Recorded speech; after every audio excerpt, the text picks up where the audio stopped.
Grabe, kakalagay ko lang ng halaman. Pumunta agad yung crayfish natin. Ang napakalit ng crayfish na to. Tingnan niyo naman yung daliri ko. No, ito, breeder na natin to eh. Ay, kalapati nga pala yung inaalagaan ko. Punta muna tayo sa kalapati, no? Sa susunod na tong crayfish. Good news na naman. Etong sa kauna-unahang dilaw natin. Nag-hatch na. Itong dilaw na to, yung kapares niya velvet. So, ang expectation natin dito, grizzle lang to na velvet. Hindi to magiging dilaw kasi inahin yung may karga ng dilute. So, hindi ko naman sure kung may kargang dilute itong barako. Pero anyways, good news na, nakapagpapisa. Isang inakay lang yun nandito. Nung nag-candling kasi ko, yung isa walang laman, infertile.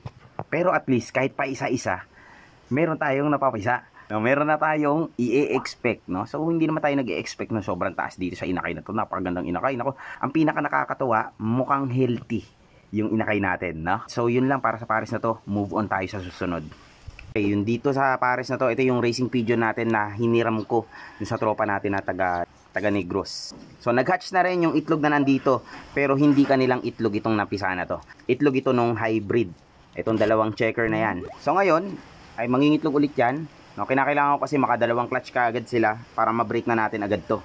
Hahabulin kasi natin yung third gen. Ito kasi yung gagamitin natin na pamares dun sa mga hybrids natin. So anyways, balik tayo dito. Nakapag-patch na sila. Dalawa yung na-hatch nila, no? Ayos. Healthy rin. Yung dalawang inakay na to. Yeah? Ganda. Makukulit, malilikot lang sila. Ayos na ayos. Dalawa. Hindi ko ina-expect na nakakayanin nila mag-hatch ng dalawa kaagad. Pero aminado naman ako. Sa lahat ng mga kalapate, racing pigeon talaga, pinakamagaling maglimlim. Pinakamagaling din silang mag-foster ng mga inakay. So sa ngayon, sobrang aga pa. Hindi pa natin makikita kung anong meron dito sa dalawang inakay na to. Yun lang. Good news lang talaga, no? So, move on tayo agad sa susunod na clip.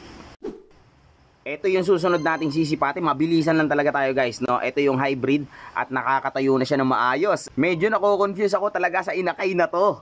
Yung kulay niya talaga as in kakaiba. Hindi ko ma-explain, no? So, medyo naaaninag natin ng konti yung kanyang windshield pattern. Tapos yung sa buntot niya, ito kakaiba yung buntot nito, guys. Hindi ko alam kung anong klase ito ng mutation. Kasi itong inakay na to, nung time na sinisipat ko yung buntot niya, wala ako nakikitang tail bar. Pero ngayon, parang merong tail bar, guys. Nako-confuse na ako na naman sa inakay na to. Ito talaga confusing. Kapag maaga kasi tayo nagsipat, medyo ang daming nagbabago kapag ka tumatagal. Pero anyways, halos buo na yung kanyang balahibo. Napakaganda ng kulay, guys, no? Pati ng tayuan niya. Yung kapatid nito, dahil malapit na rin matapos yung paglugon niya, ang ganda rin ng forma. Maganda yung itim kasi meron siyang parang palong sa batok. Pero itong itim na to, meron siyang pamumuti na konti sa balahibo niya sa paa. Hindi kagaya na itong isa, malinis lang talaga. Kung ano kulay ng katawan niya, ganun din kulay ng balahibo niya sa paa. Nakakatawa itong mga ibon na to kasi para sila naka-coverall. Balot na balot sila ng balahibo, simula sa ulo hanggang paa. Ang galing. Pero sa tayuan, halos magkaparehas sila ng tayuan dalawa. So ganito yung mga possible na i-expect natin dun sa kakahatch lang na mga inakay dun sa racing pigeon. Pero ang pinakamalaking possibility dun, baka magiging mga t-check lang din yung mga yon. Pero syempre, hindi natin alam kung ano yung kakalabasan ng dalawang inakay. So ngayon, balik tayo dito sa dalawang inakay na to. Gusto ko lang i-share kasi ang ganda ng development na itong dalawang mga ibon na to. So ito nga pala, mga hybrid na to ay nasa project natin to, nakakaiba. Medyo unorthodox talaga yung pagha-hybrid dahil una-una hindi ito talaga papasok sa standards ng racing pigeon at hindi rin ito papasok sa kahit anong standard ng fancy breeds. So ang mangyayari na ito, para sa akin lang talaga tong ibon na to. Hindi ko alam kung ma-entry ko ba yung mga ganito sa category sa racing pigeon, kung kulay-kulay lang, hindi ko alam, no? Pero anyways, medyo malayo-layo pa naman to. Ang project kasi natin na to, aabutin pa siya ng 5 phase, pero nasa phase 1 pa lang tayo. Tapos papunta pa lang tayo ng 3rd generation sa phase 1. So sa phase 2, magkakaroon ulit ng major changes at medyo lalayo tayo sa ganitong klase ng form. Hindi ko din sure kung ano kakalabasan ng phase 2, pero so far maganda yung nangyayari dito sa phase 1 natin, no?